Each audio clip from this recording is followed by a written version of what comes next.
সব থেকে বড় কথা হচ্ছে ওই মেয়েটিকে যদি তুই বিয়ে করিস তোর লাইফের সব থেকে বড় ড্রিমটা পূরণ করতে পারবি। আর ওর ফ্যামিলি টাকা প্রোভাইড করছে, আর তোর প্যারিসে যাওয়ার যে স্বপ্নটা ছিল ওটা একটা গতি হবে। খারাপ কি? আমার সবচেয়ে বড় স্বপ্নটা আগেও তুই ছিলি, এখনো আছিস। প্রিয় অপ্রিয় তুই, ভালো লাগা মন্দ লাগা তুই। তোর মনে আছে তোকে এরকম একটা কাগজ দিয়েছিলাম, ওখানে তোর ভালো লাগা খারাপ লাগা, কি রং ভালো লাগে, কি খেতে ভালো লাগে, কিন্তু তখন তুই আমাকে অ্যান্সার করিসনি। এগুলো জেনে আর কি লাভ হবে? তুই তো আর আমাকে বিয়ে করছিস না। অরণ্যা। জি বলুন। অনন্যা শুনছে।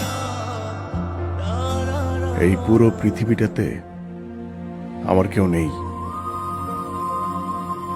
মা নেই, বাবা নেই, ফ্যামিলি নেই,